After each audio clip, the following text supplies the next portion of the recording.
तुम्हाला माहिती आहे का मंडळी, ही मँगो मस्तानी मी अगदी 10 मिनिटाच्या आत घरच्या घरी बनवलेली आहे आणि टेस्ट हिची ना अप्रतिम झाली होती. हॉटेलची मँगो मस्तानी विसरून जा, इतक्या छान चवीची ही मँगो मस्तानी होते.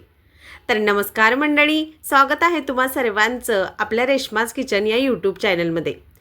आज आपण घरच्या घरी सीझनचा राजा मँगो याची मँगो मस्तानी बनवत आहोत. तीही अगदी घरात उपलब्ध असलेल्या साहित्यामध्ये मोजक्या. अगदी मस्त बनते, चवीला अप्रतिम लागते. या मँगो मस्तानी जरी सोपी असली तरी याच्या भरपूर अशा टिप्स मी या रेसिपीमध्ये शेअर केलेल्या आहेत. त्यामुळे व्हिडिओ स्किप न करता शेवटपर्यंत नक्की पहा. व्हिडिओत मस्तानी दिसते त्यापेक्षा खायला अप्रतिम चवीचे आहे. त्यामुळे व्हिडिओ स्किप अजिबात नका करू, शेवटपर्यंत नक्की पहा. किती मस्त दिसते ना. चला तर मग फार वेळ न घालवता रेसिपीला सुरुवात करूया. कशी बनवली तेच तर पाहूयात आजच्या व्हिडिओमध्ये. पहा, वरून काजू बदामाचे तुकडे, आंब्याचे तुकडे आणि असा भरलेला ग्लास पाहून कोणाला प्यावीशी वाटणार नाही. चला तर मग साहित्य काय काय घेतले ते पाहूयात. तर इथे मी 2 मीडियम आकाराचे आंबे घेतलेले आहेत. आंबे गोड असायला हवेत. गोड असले की मस्तानी खूप छान चवीची होते. 2 आंबे असे साली काढून मधला गर असं तुकड्यांमध्ये कट करून घेतला. 2 आंबे आहेत तर 1 ग्लास मस्तानी बनवण्यासाठी, मोठा 1 ग्लास बनवण्यासाठी 1 ग्लास दूध घेतलं. काजू, बदाम आणि किशमिश हवा असेल तर तुम्ही घेऊ शकता. 3 टीस्पून पिठी साखर, चिया सीड्स आणि टूटी फ्रुटी घेतलेली आहे मी. साहित्य अगदी मोजकं आणि घरात उपलब्ध आहे. आईस्क्रीम फक्त बाहेरून आणावं लागेल. तरीही आईस्क्रीम ही घरचंच हवं असेल तर चॅनलवरती व्हॅनिला आईस्क्रीमची रेसिपी टाकलेली आहे, ती एकदा नक्की चेकआउट करून पहा. साहित्य पाहिल्यानंतर एक मिक्सरचं मोठा जार घ्यायचा. मोठा घ्यायचा यासाठी म्हणते की जेणेकरून व्यवस्थित मस्तानी मिक्स होईल. अतिशय सोपी आणि करायला झटपट होणारी मस्तानी आहे ही.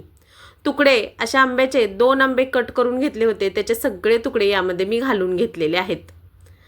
मीडियम आकाराचे आंबे आहेत. फार मोठा आंबा असेल तर 1 घेतला तरीही चालेल. सगळे आंब्याचे तुकडे घातल्यानंतर 3 टीस्पून पिठी साखर घातलेली आहे. तुमच्याकडे पिठी साखर नसेल तर 3 टीस्पून आपली मोठी साखर आपण चहात वापरतो ती वापरली तरीही चालेल. पिठी साखर, आंबा घालून घेतल्यानंतर 1 ग्लास दूध घालून घ्यायचं. गाईचं दूध आहे ही. म्हशीचं दूध फार घट्ट असतं, त्यामुळे मँगो मस्तानीमध्ये किंवा कोणत्याही ज्यूसमध्ये गाईचं दूध वापरायचं, म्हणजे ते पातळ असतं, व्यवस्थित होईल. 1 स्कूप व्हॅनिला आईस्क्रीमचा घालून घेतला. झाकण लावायचं आणि छान मस्त मिक्स करून घ्यायचं. आता मस्तानीचा व्यवस्थित असं स्मूथ असं बॅटर आपलं रेडी झालेलं आहे. पहा किती स्मूथ अशी आपली मस्तानी तयार झालेली आहे. या पद्धतीचं सगळं व्यवस्थित फिरवून घ्यायचं.